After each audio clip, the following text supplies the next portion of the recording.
Sure. Good morning, everyone. Welcome. I'm going to call the meeting to order, and the minutes for October were distributed electronically. If I could receive a motion for approval. Motion. Second. All in favor say aye.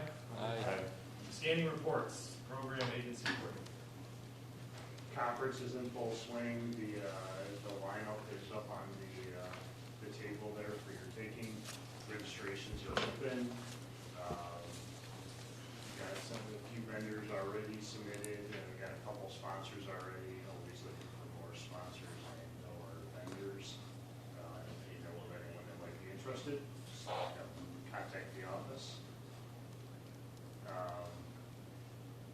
Aside from that, state meetings are in December. There will be traffic too, and that's it for now. Thank you. Don, thank you very much. All classes are still in session. Spring classes are going up this week. They've been allocated where they're going to be and such. We conducted paramedic interviews over the weekend for 24 prospective paramedic students to come in January. And obviously there's still a little bit more room if anybody's interested. How did those numbers compare to last year? Is it up or down? Well, there were 27 applications when we put out the come visit us over the weekend type deal. 3 of them had done something else or whatever, so it's probably up, but not significantly. I would say 3 or 4. We usually get between that 20 and 25 mark that we start out with, so we'll see where we go. Great. So we have to read off the investigation list for violation of 10 NYCR Part 800.16A123 for Andrew Kimmer of Poughkeepsie, suspended for 1 year effective November 8th. Suspension was stayed and placed on probation for 3 years effective also November 8th. Civil penalty of $2,000. Next, for Alyssa Calderon of Ozone Park, New York, violation 10 NYCR Part 800.3 AN, 800.15A, and 800.169, 3 years probation, assesses civil penalty of $2,000, and issued a reprimand. And lastly, Will Davis of Astoria for Part 800.16A4. That's all it says. Surrendered effective on September 21st. I'm assuming surrendered is card? Charge in the card.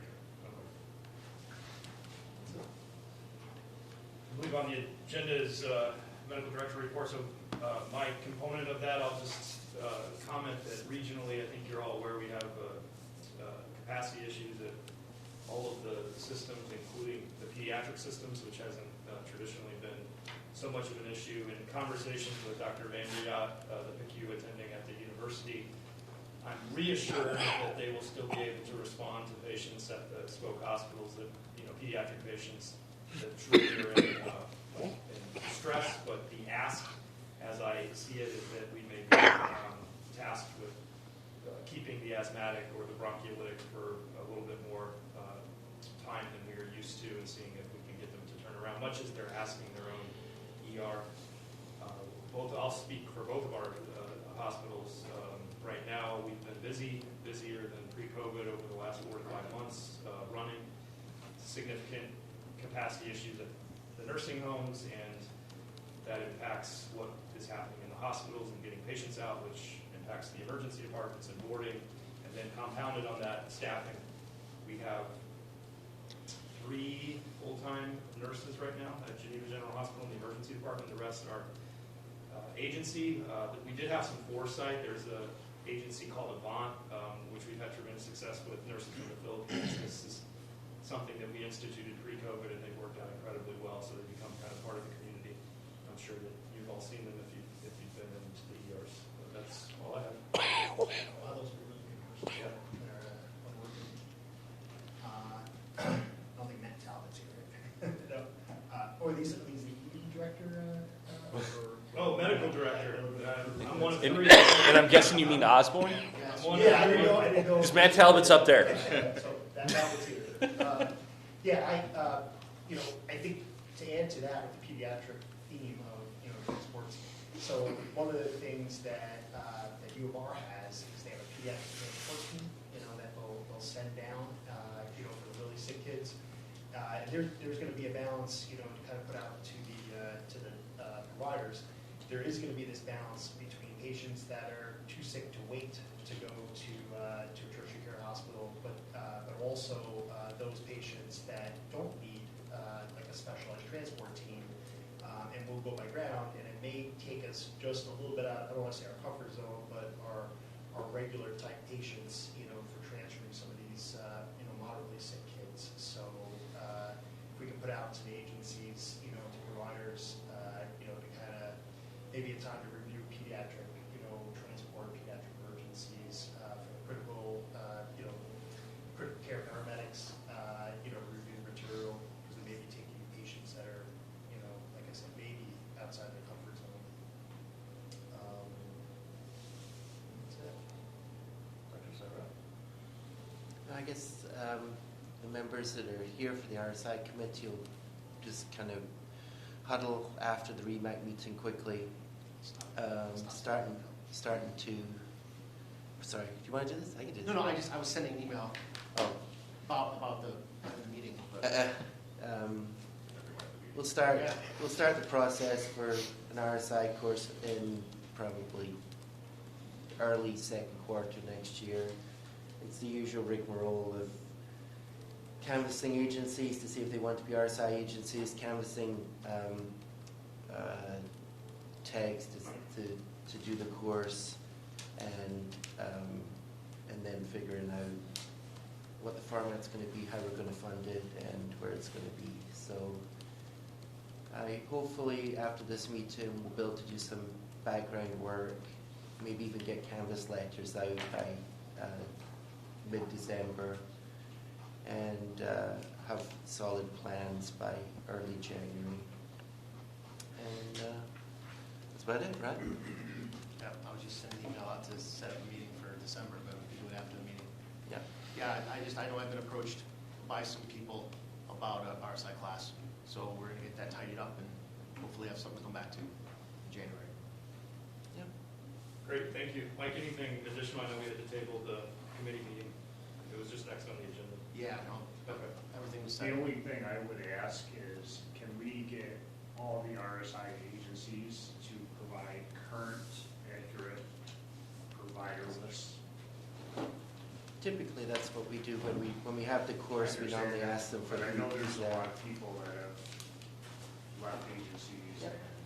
and may not be accurate anymore. Yeah. One question. So is it, what are your thoughts on continuing credentialing of provider side, for continuing education, keeping skills sharp and stuff? Like, have you guys thought about models for like material to put out, like skills checks? Yes.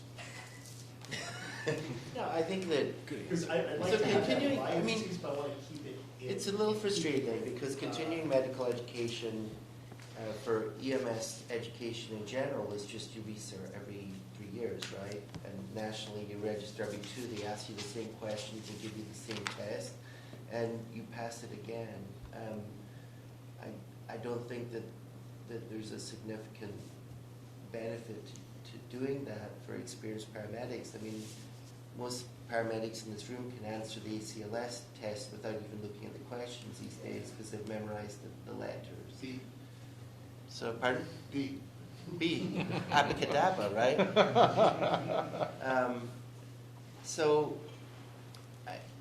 We've discussed various formats, and we have been looking at kind of doing like almost like video cast or blogcast update, but to be honest with you, there's really not that much interest. And every time we've done teaching, generally the people at the agency that's doing the teaching see a good turnout from their agency, and there's really no pickup from the other agencies. And while I'm sure that they care about their education, I think that they're so overwhelmed with life and all the other things that it just becomes another thing, and the educational benefit drifts. We can send stuff out, and maybe they read it, maybe they don't. But the protocols are very vague. It's medical director run, and our goal for the committee was to essentially sign off for the medical directors to sign off. We essentially say, hey, you've done our course. We believe that you're good for your medical director to sign off. Essentially lifting the load off the med directors, but also embedded in there is agencies are responsible for their own CME, and the medical director has to sign off on these people. And there's really not that much interest in ongoing education for stuff. For my agencies, I'd like to have, the reason I bring it up is I've been thinking recently, brainstorming ideas of how to kind of, I like a format that's more skills-based, like you're saying, like we can all, sometimes some people are good test takers, and we answer these questions, but I wanted to do something that's just in keeping with, with all the other agencies. Like I don't want to create my own and then say, well, you're a Dr. Glick agency versus a Matt Talbot or a J.D. Surratt, agency, or Well, as I say, we've done agency educations, and other agencies don't come to them. Yeah. So ultimately, the medical director is a person that's signing off on the individuals, and it's their comfort level, and it's ultimately they're not pulling us. If there's a problem, we can say, hey, they passed the credentialing course. The agency advised the medical director they were credentialed, but these days everyone is so. I mean, every single time I've done a class now, I've been asked by some form of organization to see the slides to make sure, for some reason, they've ended up somewhere that I don't really want them to be. So we're kind of really limited to, here's the protocol, here's what they do. And I think the benefit of the RSI course is you get face-to-face time with other physicians. You get opinions, because this is a choice procedure, not a necessity procedure. Yeah. It's not, you're not defib yes or no. It's like, should I choose to do RSIs? And certainly from our audits in our agencies, we do more non-RSI calls than we do RSI calls, by about 5 to 1. So, and that was the goal of the course, was to teach people not to do RSI unless they absolutely needed to. So, there's a lot of there's certain agencies that see RSI as like something they have to have, but their call districts are too close to the hospital to justify it. There's certain agencies that probably should have it, but they don't want it. I mean, there's lots of stuff around it. I mean, I think the way that I'm transitioning would be that we have essentially a voluntary update that if you want to log in and do the test, and we'll acknowledge you did the test, and the medical directors can decide decide if they want to use that information. I think that, up to date, about 3 months ago, issued a rapid sequence intubation update where it updated all of it. Probably the physician should read it as well. It's a little bit humbling. And I think that those are the types of things that could be shared, but I don't want to mandate these guys that are already overwhelmed with all these other mandates into doing something. So ultimately they have the skill, we credential them initially, and it falls to the medical director to make the final decision of where he wants to go next. And obviously some agencies benefit more from the education because they have a lot more providers.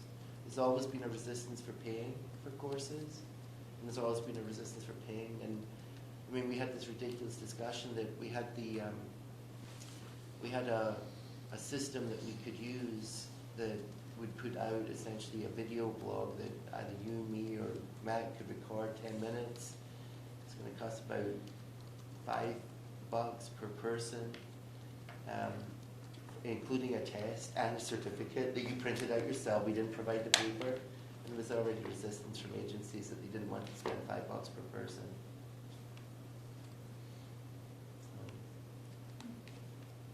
So I think that initially, I mean, we continue to credential people, which I think we need to do. There's an ongoing discussion about where we should take the education. The way it stands now, you just stay credentialed as an EMS provider throughout your No. tenure, or do you need continuing credentialing? No, the way it stands just now is that the state has no formal status on credentialing for RSI. As far as they're concerned, it's a part of the protocol. It's right in the protocols, and each region can decide how it wants to do it. With our region, with all the ongoing challenges to our authority, we've said, the furthest that we can stretch in this area is we have a course, you do the course, and we essentially write to the medical director that says, they've done our course, they've met our standards, we believe that you can credential them safely without doing any further testing. But if the ophthalmologist that's running Joe Bloggs' ambulance service wants to do RSI tomorrow, as it stands just now, that ophthalmologist can just say, yep, let's go. And they can completely bypass the REMAC. We've just had buy-in. As a medical director, I think that there's a huge liability protection to say, listen, I had nothing to do with credentialing. The region credentialed them. I signed off on them. We're done. And I think that, so I think it's really it's a REMAC service to the medical directors as much as it is to the techs. Plus, I think it's a good course. Plus, I think if you're going to be an RSI provider, you're an experienced provider in our region, and you should know the EMS physicians that are interacting at the different hospitals. So there's a lot of additional benefits hidden in that RSI course that are not just putting a tube in a hole type thing.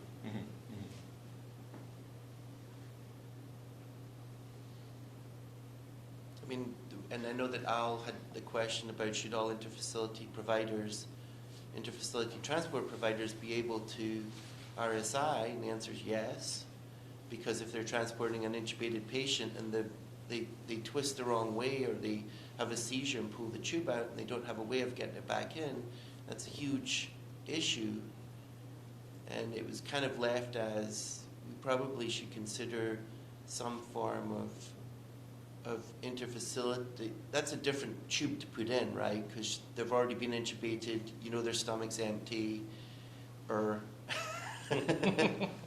and they're already sedated, you already have lines, they're already positioned correctly. There's a lot less to worry about, and we know it's safe to intubate them because they already were intubated. So there's a lot less in that course, but we, you know, for any medical director with interfacility transport, right now it's up to them on how they want to deal with the extubated patient that's paralyzed and being ventilated.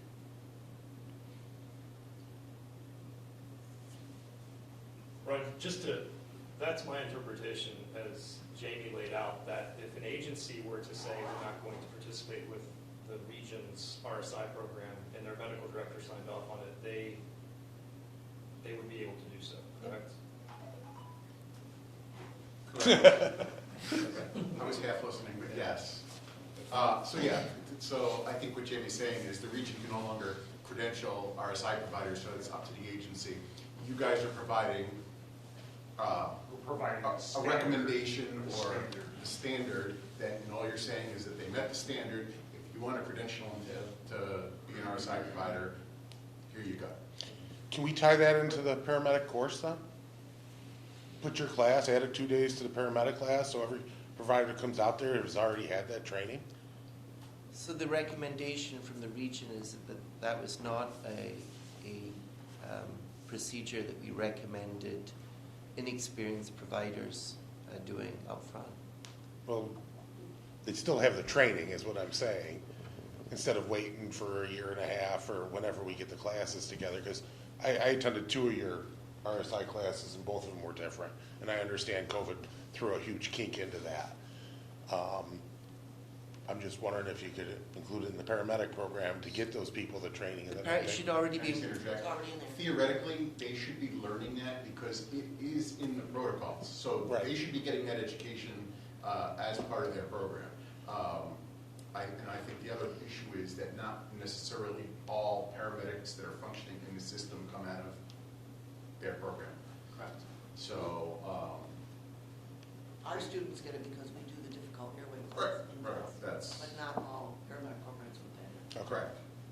You know, I think when we, 10, 11, 12 years ago, when we started this RSI committee, there was concern that 14 years ago. 14 years ago, time flies, that, you know, back then, everybody could do RSI. And I think the concern of the committee, and I know Dr. Sweat and I talked about this, is that we're cyclical, now we're going back to that part where we were 14 years ago, where now we're just saying, well, if an agency medical director wants to be RSI, why, well, I don't need to go to your committee, you're RSI. And that was the problem. And we saw negative patient outcomes with that system. And my concern is that I don't want that to happen again. Yeah, there was a time Yep. where if you had a paramedic card, You're you could RSI, and it was frickin' frightening. Yep. And the whole purpose of this committee was to get standards, to get a class, and so that there will be less of a chance for negative outcomes. I understand that REMAC has been, their authority has been changed a little bit, putting that nicely, but I still don't think that if we just allow any Joe Blow medical director to say, okay, you know what, I don't trust your class, I don't like your class, but I have the authority, it's in the protocol. I think that's defeating the purpose of everything that we have accomplished, everything that we have set out to do. But Mike, yeah, I agree with you, Mike, but that's on the onus of the medical director. I mean, that's not enforceable from this Yeah. agency's standpoint. I mean, you can provide the recommendation, and hopefully the medical directors are going to do the right thing and make sure that people are responsibly being signed off on, but it doesn't sound like we have much recourse. I may or may not be personally having to deal with this issue with an agency, but I don't, I'm not going, I have the ability though to tell them that you can't do it under my license, right? Certainly, okay. Right. Or you do it this way, or you're not going to do it. Yeah. Well, I think part of an issue comes out of that, and I agree with you on that. We've been around this for a long time. And it's not so much the other issue of requiring them to do that. I think part of the issue is because there aren't, in no disrespect, aren't enough classes or enough educational pieces offered that people are waiting for a year or two before they're even becoming an RSI tech, because the classes are just not there for them to go to. And again, I understand it takes a lot of time to put that together. Right, I think that is the bottom line. We have to get a class, we have to get it going. It's not easy to put together. And Well, I understand, I'm not And saying, let's I'm not be pointing frank at all. here, the But last it's class, every agency committed, one agency pulled all of its guys out, the class didn't fill. The last class didn't even fill after a gap of a year and a half. It didn't fill. There wasn't an interest. So Yeah. we're running classes when there's a demand, but there was no demand. Maybe a deposit. What? Maybe, if you want a class to be held, if the agencies need it, So the agencies agreed to pay. write a check. Some agencies didn't pay. Yep. They just didn't pay. Yeah. Now I gotta go down and bang on their door and demand my check for them not showing up. Come on. It's making out that there's a demand for this. The only time there comes a demand is if a new agency wants to come on board and is taking an aggressive stance.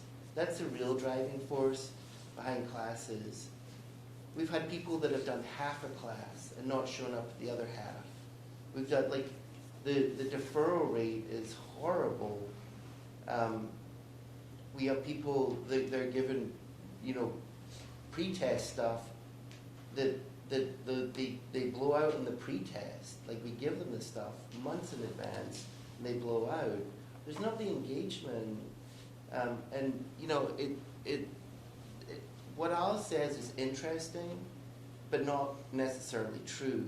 I mean, The reason that you've been to 2 classes and they're different is because A, the protocols have changed 14 times. B, when we started this course, we were using Valium to intubate. That's what precipitated this course at the beginning. We were doing the dreaded facilitated intubation, where you gave them some Valium, waited until they kind of went sleepy, and then rammed the tube down their throat. So, and we did it, we started this before even rocuronium even existed. It was becuronium and succinylcholine. So it's come a long way, and it has changed. It's also changed through multiple locations, multiple protocols, multiple attitudes to training, COVID, and everything else. So there's been a whole bunch. So I think my suggestion for the enrollment and the commitment, same thing we ran into with EMT classes and the decision we made with that. Pay up front or you're not in. You want to commit. You want to get in the RSI class. You want to go to EMT school, it's $1,000 to come to EMT school. You want to go to RSI class, it's $100, $200, whatever it is, or you don't come to RSI school. It's that simple. And it doesn't matter what price we set it at. Agencies complain about the price. Then you They don't can't go to afford RSI it. They school. can't afford to operate right now. I mean, we don't even have a So system what here. price should Finger Lakes pay for an RSI course? Like what do you believe is the value of an RSI course for an individual paramedic? Because you were the biggest obstruction to paying Obstruction? it. Yes. Okay. You complain constantly about how much it cost. So I don't remember ever complaining the cost of it. Okay. I'm saying is they're smaller agencies. I don't think you guys really get a good grasp on this, but you're probably going to see 4 more agencies fold in the next year. Then what happens? I've been bringing When up you say you guys, who do you mean when you say you guys? this region. I think it's all of our You responsibility. don't think that this region understands that agencies are folding? Is So that what are you you're doing saying? about it? What? What are we doing about it? So, What are we doing about it? Nothing, right? well, I think we're getting kind of off the topic real Hey, quick. you guys don't have a system here. I mean, I hate to say it, I don't think, what is your responsibility as a committee? What can you do? You guys have been challenged left and right of what you can't do. What can you do? Where's your guidance? What authority does the REMAC have to the REMSC? Does anybody know? I mean, really know. Are we on the RSI component now? Well, I think it affects everything. I think it affects everything we do here. I'd like to answer for the RSI committee on that if I could. The biggest frustration that we've had, and Dr. Surratt and I have talked about it, and anybody in the committee, is that we have been taken away the ability to say who is in the class because agencies have complained. So that takes away a kind of control of us. So, and also, one of the things we were going to talk about is we were going to talk about how we approve these providers. Because if you have somebody who's failed 3 stations, and then somebody else says, oh, no, they're good, the 3 people that have, the 3 physicians and committee members who said, no, they don't meet our standards, are overruled constantly. So there's no span of control here. And I know you vented your frustrations to that to me a lot. So I understand, Al, your frustrations, and it's the same frustrations that we have. The goal here is not to alienate people, and the goal here is not to go back to the Wild West in a free-for-all where anybody who gets a paramedic card the next day can go RSI grandma, not knowing why, or how, when, or when not to do it. That was the whole goal, and I'm concerned that it's going to go back to that way. And Dr. Surratt is concerned about that way.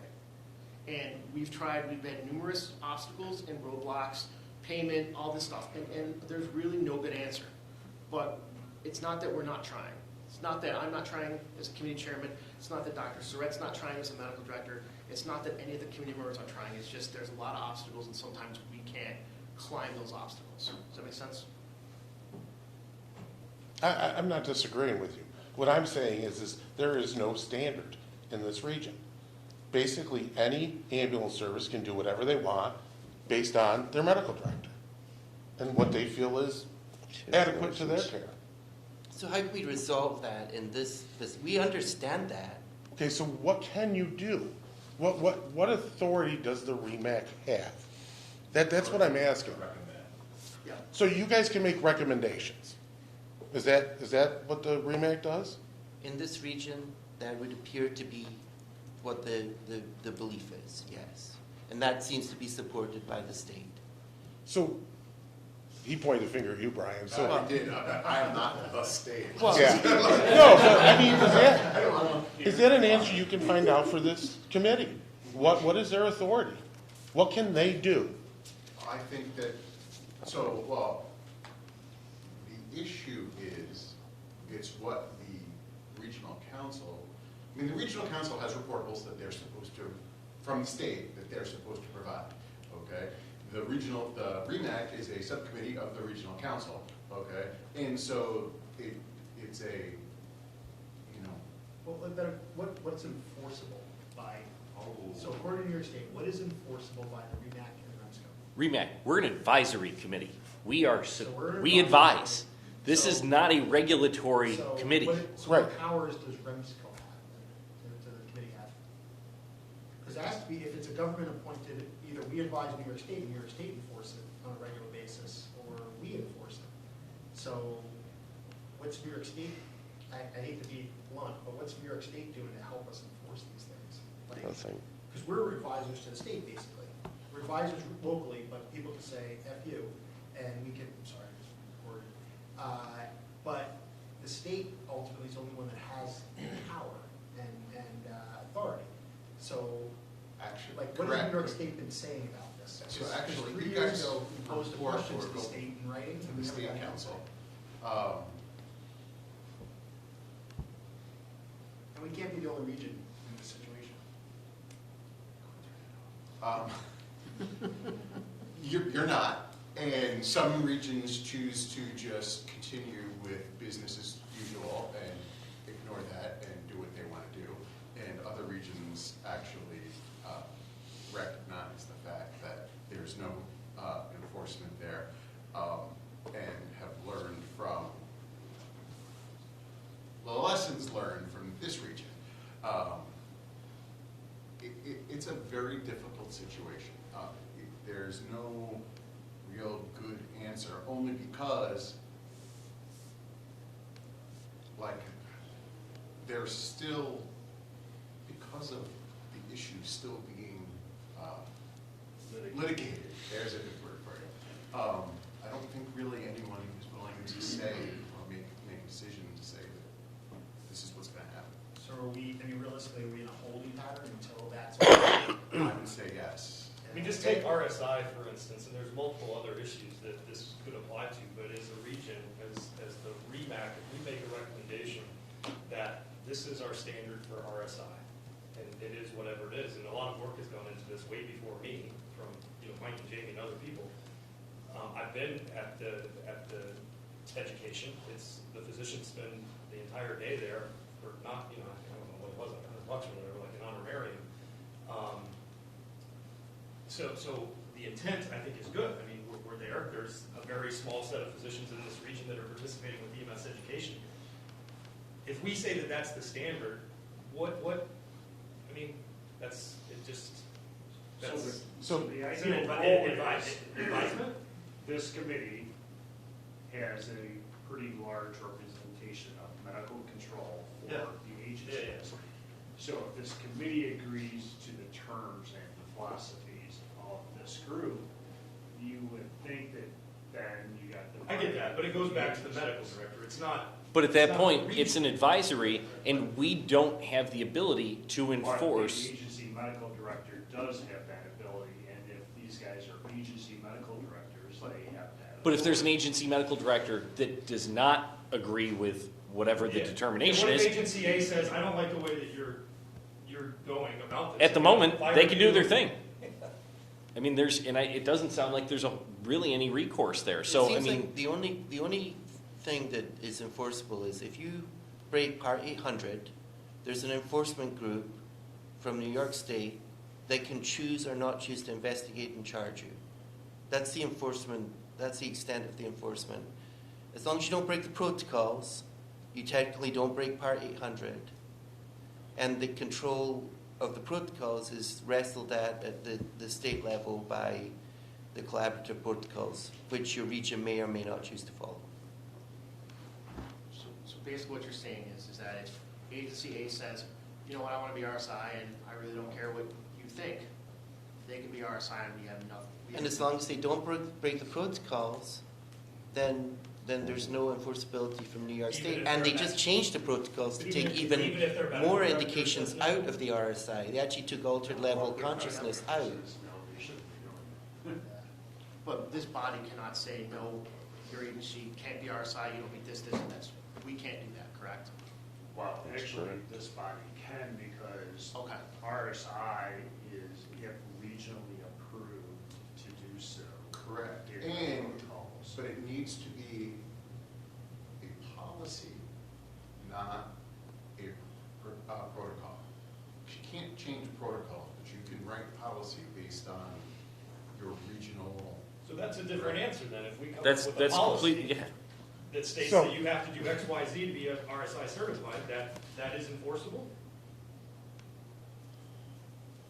Because a couple of minutes ago, we said no. So my understanding is policies are like suggested guidelines, okay?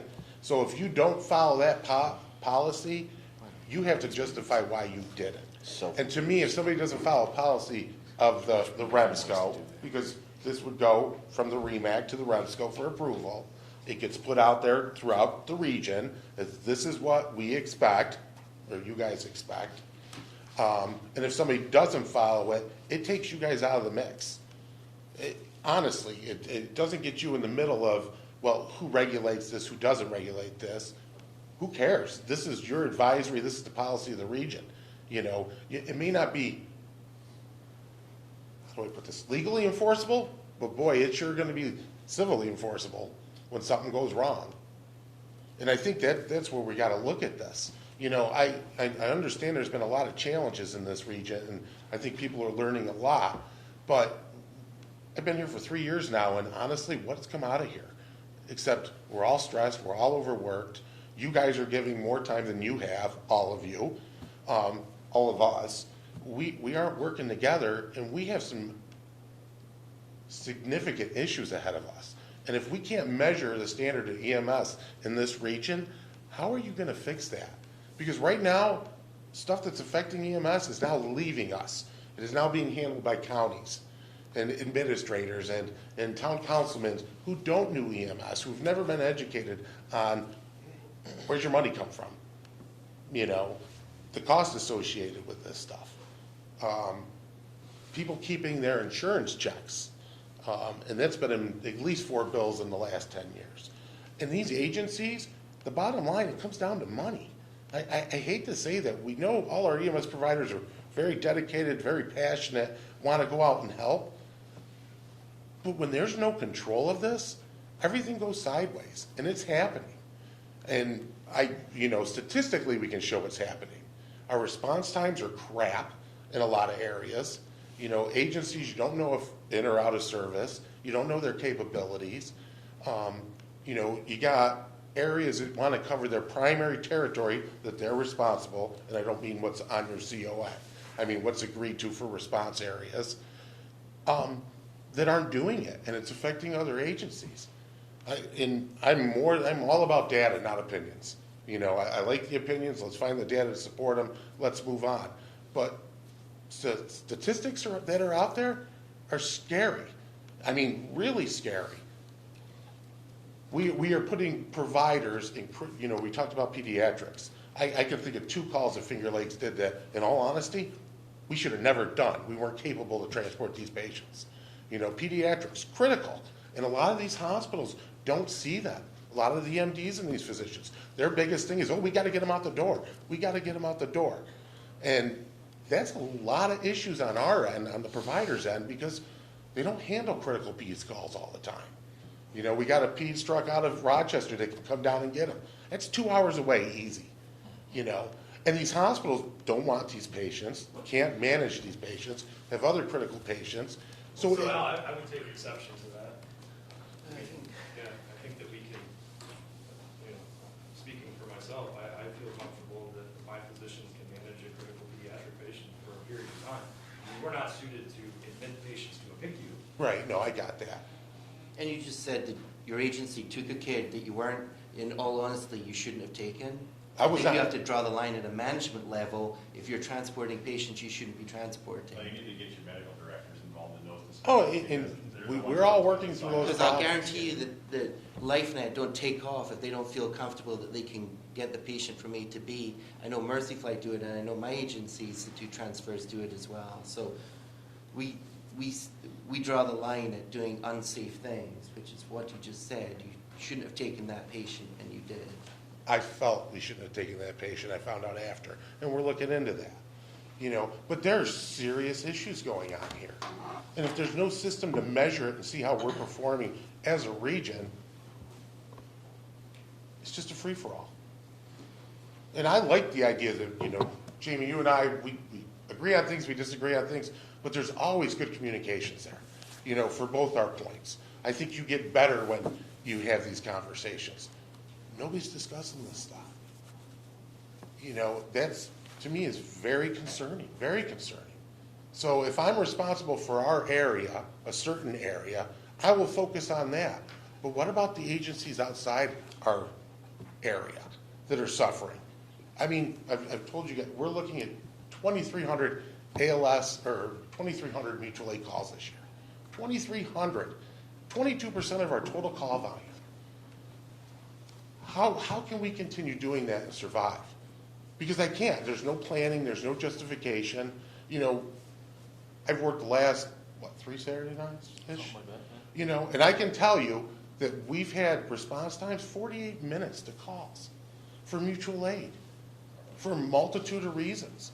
You know, and we're talking, and I totally agree, RSI is very important. You know, I went to your classes, I thought everybody got through what they needed to get through. I knew there was some concerns about certain providers, and it just died there, you know, because what can or can't you do? Well, maybe it's all of us get together and say, no, this is it. It's either you do this or you don't be a provider, you know, on a group. And that can be done through medical directors for the agencies. You guys have that authority who you want to practice ALS in your areas. And if there's one agency that doesn't want to follow what you guys come up with, fine, it's noted. You know, have that discussion. Hey, this is the standard we want. If XYZ agency or XYZ individual doesn't want to follow that, fine. Take it to the SEMSCO and ask for guidance. But we've been on hold for 2 years in a critical time where we're already short-staffed. You know, we aren't getting the providers out of the classes we've had. Classes have been offered that aren't being filled up. You know, we're in trouble. We're in big trouble. And these smaller agencies, they have no support. None. I know one agency, I've been going out meeting with our local politicians, having discussions about EMS, seeing if they're interested in getting educated on exactly how it works, not what they were told 20 years ago or a friend of theirs who's never been in an administrative role about EMS. We got to educate. You know, you guys, how long can you three, our medical directors, honestly afford to keep doing this before you guys are burned out? Your full-time jobs, all the committees, your own agencies, the REMAC, I'm sorry, you know, maybe it's time we start figuring out how to make revenue for the region so we can start paying people to do a job. Because the volunteer method isn't working that. We know that. It's gone. And we've seen that in the hospitals too. I mean, there was a long time where, you know, the hospital was the source of the physician's livelihood. All the physicians were independently, you know, employed, so to speak, and they came to the hospital to do surgery or see patients. And the hospitals provided them a service. So, you know, them joining the medical staff as medical staff officers and joining quality committees were things that people used to see as a source of pride and something that they wanted to be part of. Now, to get people to participate in those committees, I don't know how it is at the rest of the hospitals or, you know, med staff officers, people expect to be, because everybody's an employee now, people are expected to be compensated for those additional tasks. So you're not wrong. It's definitely the trend of where things are moving. Yeah, I mean, I got off base, sorry. No. I like the digression, but I think we could, you know, I think we could be here all day. I'm happy for suggestions. I'm happy for a subcommittee to address multiple of these issues or more globally as a whole. I don't know if we're going to find a solution in this forum today. Unless somebody does. You know what is happening in Wayne County, and we decided in Wayne County that Wayne County residents, when they pick up the phone and dial 911, believe that there will be an ambulance there that's appropriately staffed, arriving in an appropriate amount of time to provide them the care. They don't understand at a local level that that's not really the case. Really, there's a federal mandate that when you dial 911, someone answers the phone, and we attempt to dispatch a resource that may or may not be available.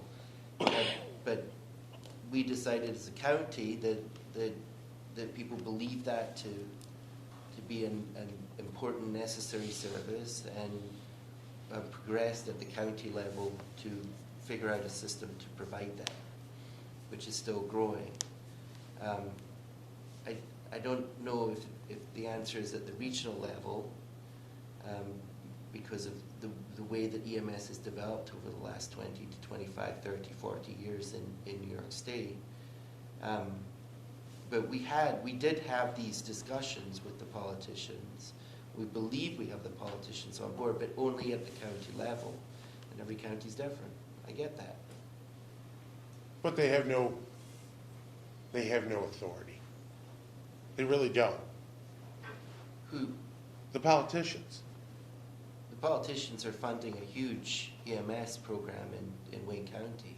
Okay, but Wayne County, these answers aren't going to be fixed at a county level. It's got to be a regional level, and it's got to come from the experts, which honestly should be sitting in this room. You guys should be putting out policies. You guys should be putting out, this is what we expect as a standard of care here, throughout the region, for them to take a look at and follow. They're only recommendations. Well, they are, and the standard of care is one thing. If you're talking about response times, I mean, that's bodies in the seat. That's a whole different ballgame. Well, and I think that's part of the education part of it. It's complex. We all know that. Everything affects everything else. But I can't, if I was a small agency that did 600 calls a year and I'm trying to staff 24/7, there's no way I could afford sending somebody to RSI class. And why should my community be down that expertise level compared to an agency that's in a better geographical area of the county with, pyramids and stuff like that? This is why the system's failing. This is why the ambulance services are failing. I do think while we're I hate to use the word stuck in this situation of not having authority, we should have more of a voice, and I don't necessarily have the time or even the know-how of who to meet with politically, but I do think that I agree with Al. If there's something that we think, and I forget not to quote the mission statement of the REMAC, but like we have an obligation to the community, to try to ensure, timely care, quality care, to people, the region. So, we can write, a position statement. We could write, at least opinion pieces to say, it's the opinion of the REMAC, that XYZ should occur, and even if people do nothing with them, and on the surface level, beneath the surface, if there's enough of an opinion out there from the only, medical committee for a region that's offering, guidance, eventually people are just, if you meet with a politician, meet with somebody and you say, well, listen, there's these, position statements, there's these opinions of the REMAC, and our region or county or town is not following this. What can we do to meet this standard of care, this, you know what I'm saying? I don't know if it's, Do you want to even take? if it's not enforceable, Yeah. it's still, I still think it's a good idea. I don't think the physicians have seen this yet, Al. This is under new business, so to give them a chance to just take a look at the draft policy and Okay. letter, let's move on with the agenda, and then we'll come back to this under new business. Brian, you're up. I think I've said more than enough. Okay. I really don't have anything. The only thing I'm going to add is that we have started doing full service inspections throughout the entire western region. We started that at the beginning, end of the last month and the beginning of this month. Our general plan is that any agency that was certified or recertified during 2022 will be inspected most likely, hopefully, before January, if not sometime by January, February. And then any agency that would be recertifying in 23 would be,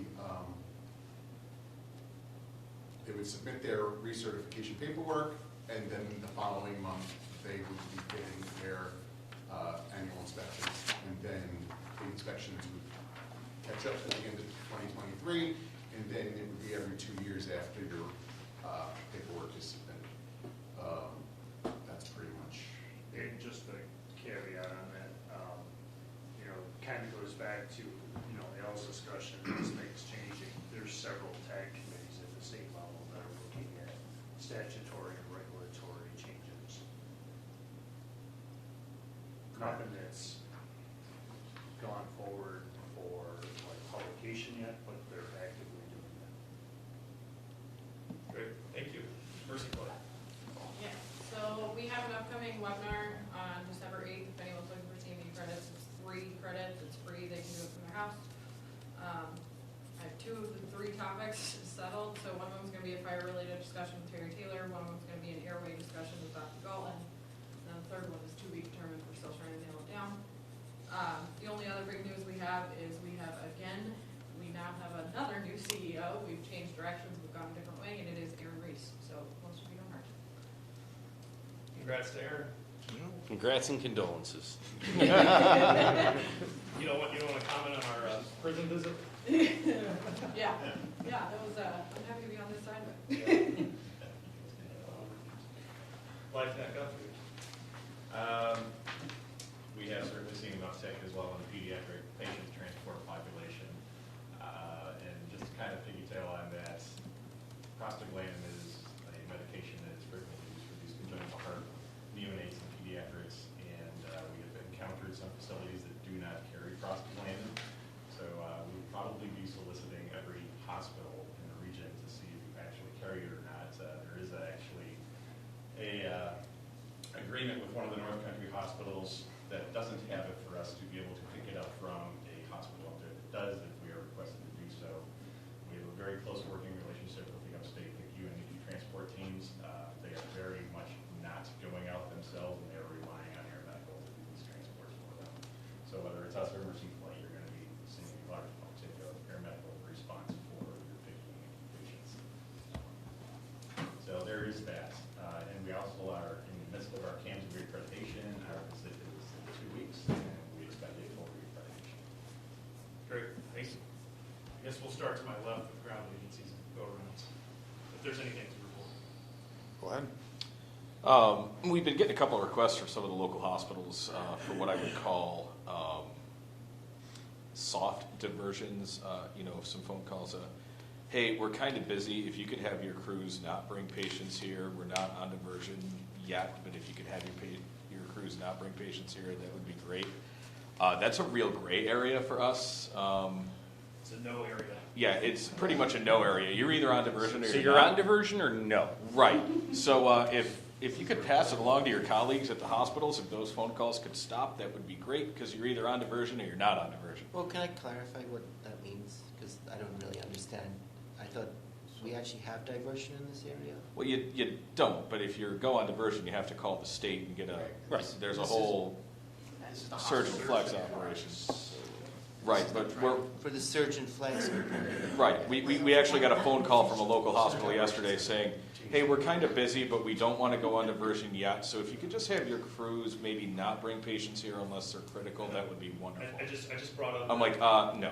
Yeah, I brought up that document from, I believe it was summer of 2020. Yeah. There's also within that an attestation that has to be performed within 24 hours by the CEO, Yeah. if you do it correctly. Yeah, Right. that being said, I would fully ask that if you ever get any requests of those soft diversions, because admittedly, we have some of our nursing and doc teams that off hours get a little off the reservation. This was in the middle of the afternoon If yesterday. you- It was not your organization. Nonetheless, I'm just asking, if you ever get any of those from any of ours, please reach out to us. Yeah. We absolutely want and need to know when those are happening. because some of those are off reservation, not approved by leadership, et cetera. So, Yeah. sorry about those. That's all I've got. I don't have anything for Victor Farrington. I was going to actually bring up the same thing because, again, we've been getting phone calls like that frequently from the same facility and then get attitude at meetings when we try to bring that up. For my part-time agency in Ontario, we are going to be submitting to the state. I brought it today, a request to start to carry ketamine. Currently Ontario only carries 200 milligrams of fentanyl and 16 milligrams of morphine. We're looking to increase the fentanyl from 200 to 400 and add ketamine to the protocol. So I have a letter from our medical director, the training program that I put together, also the controlled substance manual and a test. So Who's your narcotic provider? Huh? Who's your narcotic provider? You're going. Norway? Okay. So I think they have to sign off on it, right? Yep. So I'll be submitting that. Other than that, just everything's status quo. So for him to send that packet, and he needs a letter of endorsement from the REMAC to add. So if the physician want to look at. Go ahead. I'm game. Yes. Second. I'm gonna offer you to look at the packet first. Them adding ketamine and up in their fentanyl store, I mean, I don't see anything. I mean, that's, as long as they're using those items within the protocol, It's standard of care. that's, Yeah. so, good by me. It's for like multiple indications using the ketamine? Oh, Is that actual? for right now, yeah. Right now, not RSI, but yes. With a motion and a second. For like agitation There's only and two pain? more or three more. All in favor, say aye. Okay. Thanks, guys. Well, so to just, I mean, it's, sorry, Mike was just asking a couple clarifications as far as use. Oh, that's it. I was just wondering, like, it's for both agitation and pain, or Yes. like multiple doses, Yes. et cetera? Facilitated extrication as well. Correct. Okay, And also RSI down the road, Sure. if our agency goes that direction. okay, great. And the doses are just in the protocol, it's pretty like thorough, okay, got it, interesting. Sounds good. For the ambulance companies ordering ambulances, there's still about an 8 month to a year wait if you order one. We just ordered two, and the earliest one that's coming is December, which we ordered back in June, and the next one is in June. So just to give everybody a little FYI, plan ahead. They're no longer just run down to the lot and drag us home super fast. Other than that, I think it's pretty good for the REMAC to know that at least in Ontario County, the three larger ambulance corps with Allen, with Finger Lakes and Mike and Victor Farmington and myself with Canandaigua, I think we've had probably the best communications this year that we've ever had in probably the last 10 years. So I think that's a good step in the right direction for the big three to push the county in a good position. Good news. Hopefully they agree with me. Yeah, absolutely. Absolutely. Stop putting nails in my tires, man.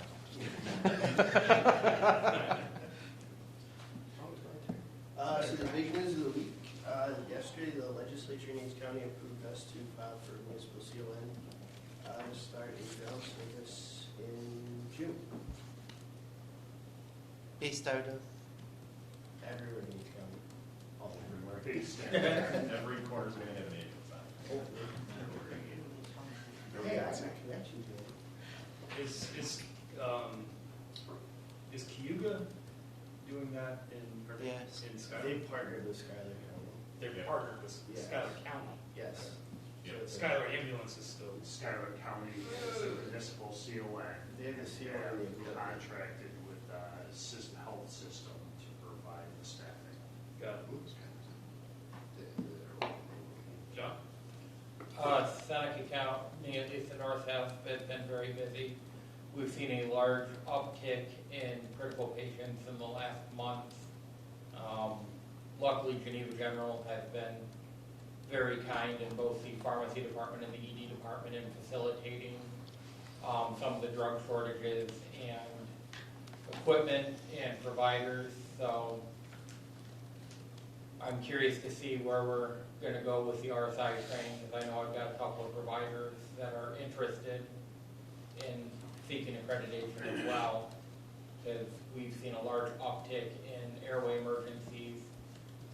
Mr. Tatlock can speak to that as well. We've utilized both his service and the Mercy Flight Service, I think over a dozen times in the last 30 days for critical patients.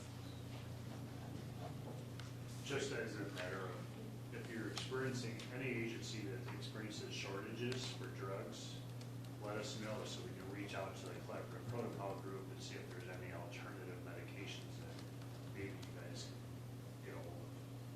So right now, we've had, the major issue that we found was succinylcholine. We were unable to get any from any of our providers.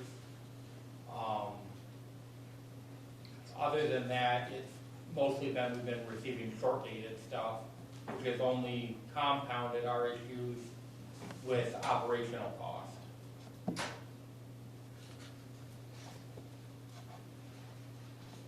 Not good news. No. York? What else I'm missing? Good. Hospitals, anything else from Thompson? Nothing else to do, just, again, I don't think any hospital is under volume right now. I think everybody is kind of bulgy at the seams. I do my best on the hospital side to try and get rapid, transition from stretcher to our beds. At the times that we can't though, patients on both sides, is appreciated. If my hospital in particular, if you're having bad encounters, at transition, let me know because I can talk to them and hopefully they're perceived well. But everyone is kind of still feeling the stress, and the pressure of the high volumes, so we try to be patient with each other. Like we're saying about the pediatric emergencies, we are seeing incredible numbers of RSV patients, but then also seeing a lot of patients that are clinical bronchiolitis but RSV negative. So there's definitely a lot of viruses. I don't know. You could argue for or against the masking for so long and everything else that's kind of happening with COVID, but a lot of sick kids.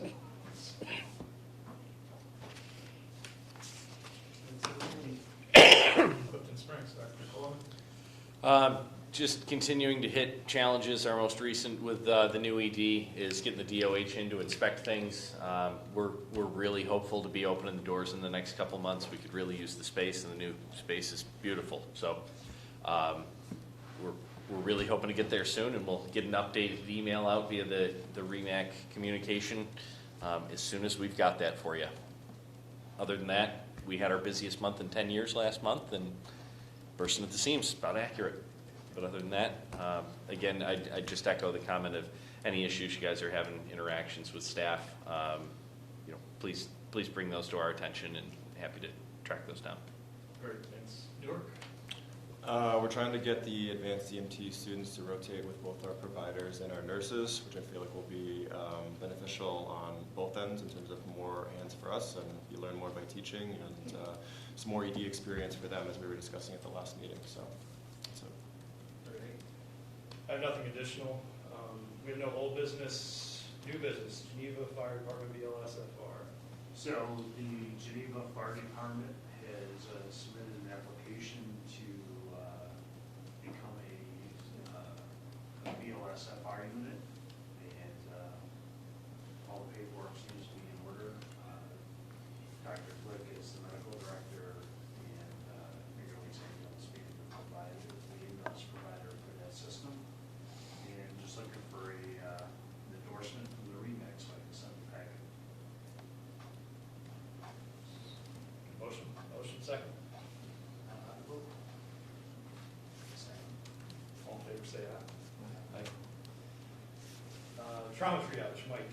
Yeah, so I know I've talked about this in the past couple of REMACs, but going with the advisory that John sent the other day, I know I speak for some of my colleagues that there's a very gray area with the trauma triage, not only in the in the sense of what can you bring to a secondary or tertiary hospital.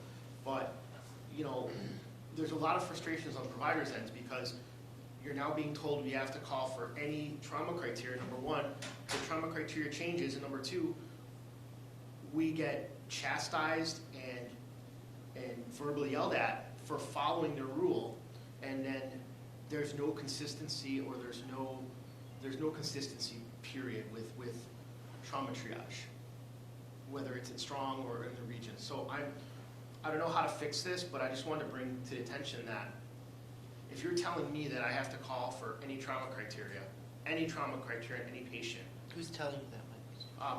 Dr. Cushman? It was an advisory that came out of FLREMSC. FLREMSC. Yeah, and What are they specifically asking? It's an advisory, you don't have to follow it. Particularly from another I region. I'm gonna go now. You don't follow ours, why you follow this? So I I think, follow ours. I think there is some things that we can address. The first thing is the trauma triage criteria changed in the last few months. Yeah. It actually changed in the last year. So at the state level, they're going to adopt the academy. ACE, Yes. the American. And I had to pull it because, there's some things have changed. The height of falls has changed. The definition of some pediatric and adult traumas has changed as well. Is that live yet, though, John? No, It's I not. think that's a discussion on your agenda For December 7th. Can I put a suggestion? Why don't let's pull like the next 10 traumas, right? Let's review them, okay, and then we can decide as a region, like if we notice that like we pull 10 traumas, right? And then we review it with the new trauma protocol, right? And then we notice that they're not taking traumas that are meeting trauma criteria, okay? Then we have a leg to stand on. We can say, sorry, I know you put an advisory out, but either you're on diversion to trauma or you're not. Well, the advisory was to utilize, if I remember it correctly, the MIST format. The advisory was that. But if they're still not taking patients or after, reporting to the folks when you get there. The first part of the advisory was that any patient that meets any, and it's specifically highlighted in capital letters, any part of the trauma triage criteria, you must notify them. Which, they choose whether to take and it. they choose what to do. But again, when you call, they don't do things appropriately, and when you don't call, there's no consistency, and it's very frustrating. They choose what to do, like they're. Choose whether to activate and Choose it, elevate. but they're not. They're not redirecting the patient, right? They have not diverted me or my agency, but what they're doing is they're just. We have had a couple from Victor Farmington that were diverted from Strong. Yep. So they are, I don't want to say, they are triaging what they consider to be necessary to come to their hospital. But again, but if you're also telling A me. level one's diverting? I can't do that. That's not a They thing. weren't level ones, but still. No, but he's saying the level 1 trauma center shouldn't be. That's not a thing. Yes. Like you get that call at Clifton, and it's That's a little not a bit of a thing. gray But the area. smoke But can divert up. But Level again, I one know what should you're not talking divert about. My down. agency's been diverted from Thompson. Good. And I can tell you that when they're diverted from Thompson, do you know where they go when they get to Strong? The Yeah. waiting room. And I don't think that. That's not necessarily a failure on our part. I'm not saying it's failure part. It's a non-consistent. I'm not even focusing on you. I'm So, focusing on the trauma We had center. a 23-year-old that died in their waiting room a month ago. It's Strong? Yeah, Yep. I mean, so let's not put ourselves in, medicine's still medicine. The patient doesn't change their form just based on what hospital they're at. Right. If a patient belongs at a trauma center, they belong at a trauma center. I think you're taking what I'm saying is No, a but shot I'm at saying- Thompson. but I'm I'm taking saying is it a shot at Strong, Yeah. because again, when we follow what we're doing, we get yelled at. When we don't follow what we're doing, we get yelled at. So I think there needs to be consistency, and I don't know how the problem is. I don't know if we need to sit down and talk to Strong. I mean, I've tried to talk to Strong Trauma, and they just ignore us. So I think then they send out this advisory. I think there needs to be some consistency, and I apologize if I made it sound like a shot at you. It wasn't. It was a shot at them. I think the non-biased way to purchase is to pull a bunch of traumas, right? That go to Strong or go to Thompson or go to another local hospital, right? And review them to decide decide whether they're appropriately going to the appropriate facility, you know, and. I agree. The other thing that we really need though is we need the actual calls. And I'll tell you why, because how you present the call to Strong, there's a reason, Mike, that you haven't been diverted from Strong. And it's probably because you called them up and you told them that you're coming and this is a notification. But some other people are very much like, well, I got this 37-year-old and he was in a car wreck at 32 miles an hour and the airbag deployed and there was a foot of intrusion and he's fine and, you know, we walked him from the car, we didn't put a collar on and they're going, yeah, okay, we're up to our elbows in bad stuff, send that to somewhere else, versus I'm inbound with a 37-year-old motor vehicle collision victim with stable vital signs. You know, I'm coming. It'll be there. You're telling me to call. All depends on the sales pitch. You tell me to call. I'm calling, but it's not changing my destination. And then ultimately, I know for my agencies, I have this discussion probably once or twice a week. Is if my medics are calling, asking a question, then we're looking for an answer. If we're calling with a notification, then it's a courtesy to you. And if you don't want our notifications, we're happy to show up at the door or have 911 do it for us. You know, and normally, I mean, we just had one where we had a guy that was in a wreck, an open ankle fracture, and walked 3 miles to his house, called EMS. They didn't realize that he'd been in a car wreck because told that he was drunk and didn't tell them he was in a car wreck, and they treated it as what he said. He'd fallen and he'd broken his ankle. So, I mean, when we had the discussion, we're like, medics didn't know he was in a car wreck an hour and a half before and walked 3 miles to his house. You know, we just didn't know. So, but it's all about the sales pitch as well. So you really need to listen to the call because my experience, and I can now say as an outsider not working in any of the hospitals, is if you're working in a hospital and you're busy and you have the opportunity to divert it somewhere else, you will. And that I don't know if that should be the accepted standard, though. No, that's not the standard, but that's the reality. If you're a good physician, then you will not. Yeah. And I think that, that's a long you can conversation always about hiring good physicians, but like... I mean, you know, in the same regard, I like where I work. I believe in my system, I believe in my hospital. But, you know, if we are getting more trauma than we're more trauma volume than we're comfortable with, the answer is not to send trauma elsewhere. Mhm. My answer, and I can say this because I'm not an administrator of my hospital, and probably been in Washington Court and fire me. But my answer is get more staffing, get more appropriate, Absolutely. you know, resources. And I know we don't have, you know, it's a problem everywhere, you know, and you know, we're not going to find answers necessarily right away, but the only way to get answers is this forum, you know, to discuss it, to say, well, listen, last month we noticed the influx of trauma that, you know, that probably should not have come to our facility, or versus, you know, we noticed that we're not getting a lot of trauma, but everyone else is inundated. Where are we falling in the system, you know? And, you know, part of it could be conversation also kind of offline by the separate ED directors, but, you know, I don't necessarily, so back to that, and I didn't mean to kill the messenger, you know, whether what another hospital does with that patient, I can't speak for, you know, I can only speak for ours. But I don't want to see a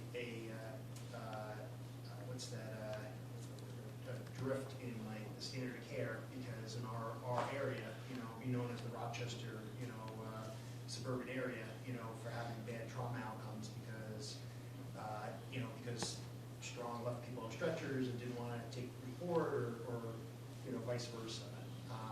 You know, that policy that they have, my hope is that it's for better communication, but It is. But I have had a couple that have been It personally. basically says providers are reminded of the importance of communicating through the medical control phone all trauma patients meeting any trauma center referral criteria. Yeah. So they must have seen a drift away from people calling and but they're just popping in. Is they that just the are actual? reminding. Yeah. That's the this is the actual. Probably aimed directly Yeah. at AR and Monroe. It probably, because they're not calling in on But it. the problem is when you call in, they still don't relay the information. I would ask that when the ACS stuff comes in, the new trauma, can you just not only send it out to the agencies, maybe to the outlying hospitals, just so everybody's on the same page? so that I don't have to. It's probably still that age-old disconnect between the communication desk and Absolutely, triage desk. 100%. That's still the problem. I haven't looked yet. Does anyone knows that, is it more restrictive or less restrictive? Less. It's less. It's more of a like 4 criteria quadrant than that frickin' flow chart that's been in place for, what, Yeah. 12 years now? The most significant changes were in some of the mechanisms of injury and some graying of the criteria. So it used to be if a kid fell 3 feet or 3 times their height from, I mean, you had to measure the kid, measure the fall, and then do your The sums. feet or the head? But now it's just 10 feet for All kids and the- 25 all and for anything adults. above. That's, You know, so, okay, great. and actually I think adult falls went from 20 feet to 10 feet. So I guess people are falling from lower down. They're getting older. A lot of falls Grind's going from the up. barns and gates. It seems like it was just a lot more inclusion criteria Yes. than like minutia. So, Do they add horse and buggies to it, Paul? Is So, that a separate? manual motor vehicle, I guess. Next on the agenda is the dispatch protocol that Al had emailed, and I've spoken with Scott and Al. And my understanding, the dispatch draft policy should have been distributed to the positions. So I'll summarize. I think I have an understanding now of my conversation after, discussing with Al and with Scott, that we as a region have opportunities for improvement in dispatch times. And oftentimes, the reason for that is the call goes out to the primary agency, it's not met, it goes out for mutual aid, it's not met, and then now you're 3 agencies down, which is obviously a patient care issue. If the dispatch times aren't what they should be. Did I describe that accurately? Yeah, we've seen a significant number, meaning more than 5 in the last 3 months, where it was almost 15 minutes before we got out. 5-0. Yeah, 5 activations for other departments, roughly 8 to 10 minutes, and then come back to us. So I feel like that is an issue regionally that we should address. How to address it, I guess, is the question. My recommendation after thinking about this would be to get the people that are in charge of these decisions at the table if they're going to be the ones that are going to effectuate the change. So I've been thinking about this too, is being how you guys are an advisory committee, which we've already discussed, you have no control over the 911 centers. They really don't have any control over the agency specifically. Maybe this would be a nice policy to put out there as an advisory of, hey, here's a concern and this is how we'd like to address it. Whether they follow it or not is on them. But you as a group, medical directors, would like to say, hey, this is beginning steps of providing a standard of care. Here are clear definitions of what in-service, out-of-service ambulance means. It's not taking away calls from any agency. It's just starting another agency sooner if they don't have a scheduled crew in-house, full crew. I know we've had issues where, lots of times in Wayne County, and one of the reasons they're looking at a countywide system is they are constantly sending a driver and an ambulance to one call and either meeting up with a fly car to make a crew or starting another ambulance with a driver or EMT to meet up with another ambulance to make a crew. I think there's a lot of concerns with that. It's also a scheduling issue on our end, operational wise, as I told you guys we're doing 2,200 mutual aid calls this year is what we figure. I can't budget for that. So working a lot of weekend nights, we are finding out that our neighbors next door, their neighbors' neighbors aren't in service, and we are planning to appropriately staff our areas and our transfers. But now we're going all over the place to handle 911 calls, which could be BLS, could be ALS, when you got a critical patient in the hospital that needs to be in another hospital. So I think this will start clearing the ideas and putting some emphasis on the agencies of, hey, if you can't get in service, just basically notify people so we understand you don't have a scheduled crew. If for some reason they get a crew together and they can go, they can always cancel the fully staffed crew off from the beginning. And then we got something we can measure and see how that's working. I think that's a big deal. We did have an incident where a fire truck took a patient to a local hospital because we were on our, I think it was the 6th alarm. Discussion?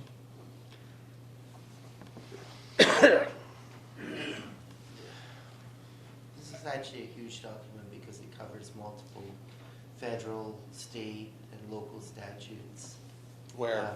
Because I did research, I didn't find anything in any one of those that covers that. You're asking for system standards. I mean, dispatch of EMS vehicles is a federal standard, is a federal.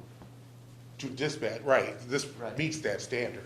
So where does it meet outside it? I guess the point is that why are we dictating to the feds what they should be doing? I don't think we are. We're putting an advisory out to the regional agencies so proper care can be provided in a timely manner. So we're putting out the advisory out to the 911 centers on how they should do their job? I think any dispatch center should have this advisory. I don't think it should be, we have a Well, dispatch and center. it's not even necessarily telling the dispatch centers, it's also, I mean, when I read this, one of the most important components of this is the engagement of the other services and actively and accurately saying when they are in and out of service so that the calls can be dispatched to a service that can respond as quickly as possible. So, I hear what you're saying, Jamie, and I mean, as far as, I wouldn't see this as far as from a 911 dispatch center, what would be the downside for them? I mean, we're eliminating extra calls. Downside is once you introduce a standard, if they're not meeting it, there's some question over this. So you have to be very careful when you put these things in. I mean, we have I've been through this, believe me. I've been fighting this battle in Wayne County for years about which agencies, CONs, all this other stuff. And my experience from I told them that I basically said the same thing. If there's no, in fact, what I said is if you're not signed on, we're not even going to dispatch your agency to the call. We're going to go to the next most appropriate agency. Which is essentially what this says. And it was shot down. I mean, it's unenforceable. It's frustrating, and it's a battle that you end up fighting a battle. It becomes about the battle. But It stops just becoming because the point. But just because the battle didn't get won last time, I mean, this is the right thing to be doing for our region and the patients. So just because it was a shit sandwich the last time you tried to work through it, I don't think that means we take it off the table. Yeah, and I think the intent of this is very good. I still recommend that if we're trying to effectuate change, we bring people into the discussion that are going to. Agreed. And whether or not this is the right answer as a whole, I'm not sure. But I think this is absolutely the right direction. So some points on this, because I have talked with a couple parties here about different thoughts on this subject.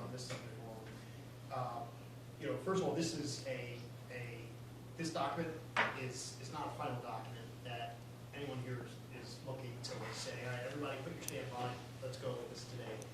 It's a start. A lot of this, honestly, that's written in here is already national standard. There's really nothing that's different from what occurs. Within a county, when they choose to dispatch the next unit, mutual aid, and all that stuff, that's not federally mandated. So it's just federally mandated. You have to have a system in place. So whether you dispatch the next unit at 6 minutes or you dispatch at 8 minutes, how you receive notification that the next alarm is going to be in service and at what level isn't federally mandated. It's just mandated that there has to be a system in place. And I think if we were to pull this all together and sit down with some of our county representatives, the 911 Center, the Sheriff's Department, and said, hey, listen, we met together, had a work group among EMS agencies. We even went as far as meeting with the REMAC and having their input on this. And this is really our stance on this. this is how we think, and we're gonna bring care better to people in the community. Either they're gonna say, you know, great, let's incorporate it, or they're gonna say, well, let's take a look at it and see what we can do and what we can't do. It's not gonna be done in a month, it's not gonna be done in 2 months, it's probably not gonna be done in 3 months. But I think maybe what we could do is we could say, let's after meeting today, you know, I would like to see the agency, you know, directors from all the agencies, you know, meet at some point to make a work group to say, well, hey, what can we do that's gonna facilitate getting units to patients faster, period. And it's gonna take some putting personal interests aside. It's gonna take, you know, really saying, well, how, you know, because everyone wants to have their call, keep their call, and respond to the people in their district, which is what you should do. But if you know ultimately that you're not gonna make it to that call, you shouldn't string it longer than it is. And that's really the bottom line. You know, if you know, however you need to determine within your agency whether you're gonna make that call or not, and the quickest way that you can determine that and then pass it to the next is gonna make it better for everybody. So I agree on Especially those patient, fundamentals, but what I don't agree on is the specificity in this. And I'll, you know, things, when you say things like criteria requiring automatic ALS dispatch, well, I can tell you now that these are things that don't require automatic ALS dispatch, and we really have it. Strike it, rewrite it, but I guess the fundamental thing that we could all agree with, and tell me if any of you disagree, is that, you know, if you're an agency that's responding to people that are in your district, and nobody makes 100% of the calls, nobody, all right? So if within your district, if you know that you're not going to be getting a crew together for whatever reason there is, you know, think of it individually and then share it with everybody how you think you can best tell the system, you know, on that particular day or with some procedure, not say policy or standard, but through what procedure is going to help everyone best. You know, we're not a system downstate from Long Island. We're not an urban system like in New York City. We're not a farming system out west. We're kind of a mix of different communities and different agency types. So their fixes may not. I say I agree on the fundamentals. We should be sending the closest, most appropriate vehicle, regardless of all these other factors. I agree that people should follow the EMD dispatching, plans, and recognizing that EMD doesn't specifically identify what resource should be sent. It merely identifies. I think it says it gives you a response level, and using licensed sirens or not is recommended. I think that we should also respect some of the evidence coming out now that dispatch times don't actually matter for a large amount of our EMS calls, and actually this 90th centile or this 90th fractile response time of 14 minutes actually doesn't make a difference. And there was just a paper out in the last couple of months that said it doesn't make a difference. Like, I think that we can make some generalized statements. I don't think agencies should hold calls to get people to drive to the agency to pick up the ambulance and then drive right. If it's their neighbor calling, you shouldn't have to drive to the ambulance base, get the ambulance and drive back and double the time. So I agree with all those fundamentals, but I think we have to keep it as fundamentals, and we can specifically, we can tell 911 medical directors what they should and shouldn't be sending ALS and BLS to, or which protocol they should be using. It's too specific. But So isn't that the job of the REMSC? Treat? Go ahead. Smart on one side doesn't have a medical director. They have somebody who signed the cards 15 years ago. Your 911 center has to have a medical director because it's required, because you have to sign every time the stroke protocol comes out, you have to sign, there's certain discretionaries that someone has to write in and sign off with an MD stamp at the bottom, and that's what they regard as medical director. We'll talk offline. But so I think we can all agree on principle, like that how we go about it and what the final product is yet to be seen. But obviously some I verbiage will need to be changed. But mean, I agree with Al that we should never put a driver by himself in an ambulance and respond lights and sirens to a call. One Like, I thing- agree with these. one thing Happens I all think the our time. 911 this is the last thing I'll say, I promise. One thing I think our 911 system will be grateful for in this is, I was never a professional dispatcher, but I sat at the console once in a while when I back in my paramedic days, right? And it is a nervous period of time. If you're going 50 minutes without an ambulance out the door, you do have some personal involvement. You want to get the ambulance there quick. So it's frustration, it's multitasking, they're busy doing other things. They don't want, looking at things that they want. They don't want us to have, a fifth alarm, fifth page out for a, call and stuff. So I think if it's the right product and they have some input on it, I don't think this is going to be completely unwelcome. I think, and I agree, 90% of these calls, you're right, unless it's like the big five, respiratory emergencies, MI, stroke, time isn't really of the essence, and I know you had given a study to Jason about, the benefits of the BLSFR, calls and certain EMD codes. So, we know that first responders are important too. So, I agree. I'm not trying to make more ambulances, driving lights and sirens, racing to get to calls that may not be of time essence, but time spent on one task, going on in the county, one active call versus another, is it's just not good. So let me ask a question here real quick. Lights and sirens probably doesn't matter a lot in response time. I'll make an argument that lights and sirens for transporting patients to the hospital certainly doesn't matter 99.9% of the time, right? It's more risk than benefit for the most part. Who's been in that ambulance that's responded as the fifth or sixth alarm after 50 minutes and has a job of not only taking care of the patient, but then getting their ass chewed by the patient and or the family because it took you 50 minutes to get there? Who's had that experience? You're trying to take care of the patient and then trying to calm down the patient and or their family members. All right? We're already taxed enough. We're already busy enough. We've already got enough on our plates. We have to go try and take care of a patient and play social worker and therapist with not only the patient, but now we've got to calm down family and probably walk into a more hostile situation than we need to. That shouldn't happen. It shouldn't have to happen. I shouldn't. But it does. Right. We're trained in de-escalation. We can't fix our neighbor's problem. We understand that. I think that's the key, is we can't fix our neighbors' problems, but we can help them. Right. So if I know that the ambulance service next to us does not have a rig-in service, I can either A, adjust, see what we're doing for that day, or call in a crew. But not knowing, all I'm doing is delaying other people that need to be transported. So I guess I'm looking for an approval for this draft that I can take to these 911 commissioners, get their feedback to come back here. I think that it's been very, somebody's got to create this standard. What a great place to start is here, and we can open the door. But ultimately, where's my liability as an agency leader when we show up on these scenes 50 minutes later? Because I'm going to refocus that.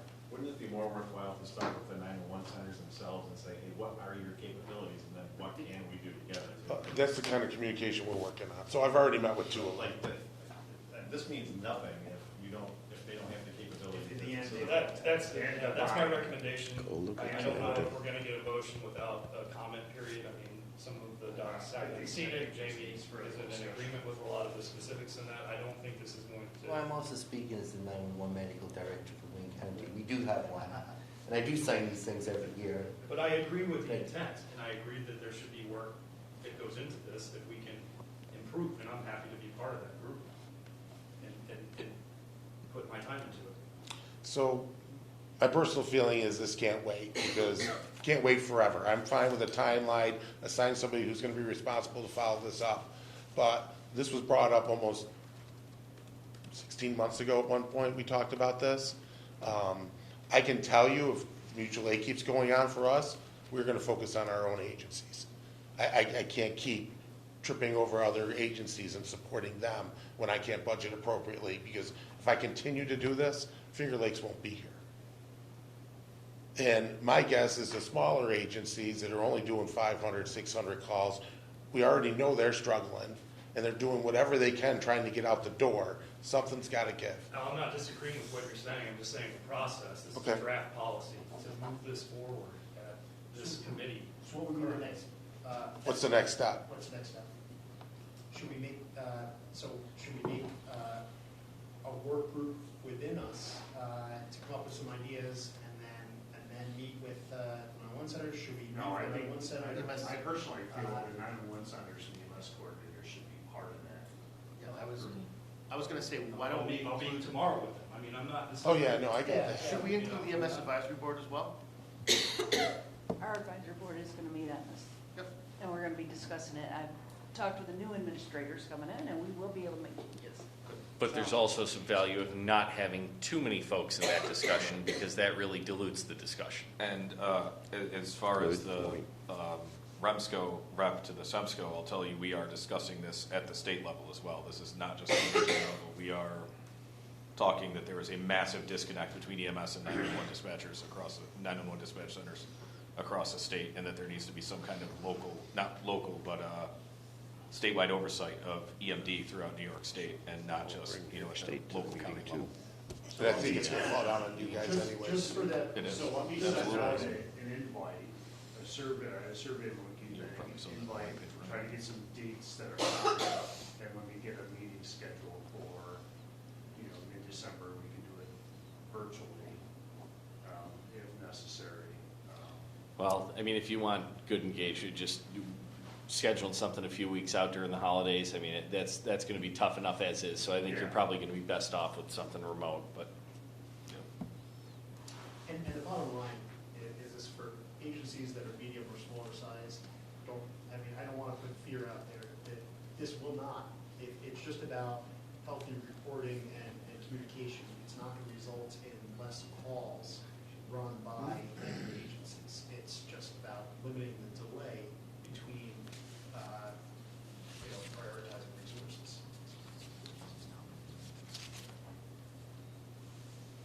With that said, All right, so you'll get dates to. yeah, I'll shoot some dates out. And who are you going to invite? I just want to make sure. You'll be on the list. No, I'm just saying, I like the idea. I'll be there one way or another. I'm just thinking the EMS coordinators, the advisory boards, and the 911 centers.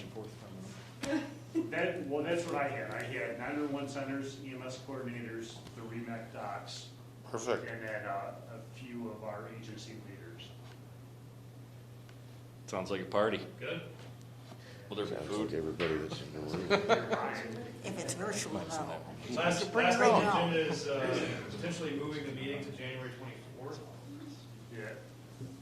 So I threw that on the agenda only because I will be out of town on our scheduled thing. You guys are so welcome if somebody else can manage the video conferencing. I would make a motion to move the meeting until you're. To the 24th it is? Second?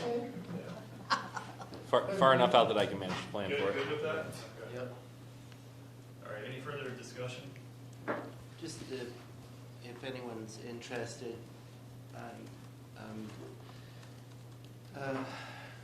involved in this kind of farming project, looking at violence towards EMS providers, or incivility, I believe is what they're calling it.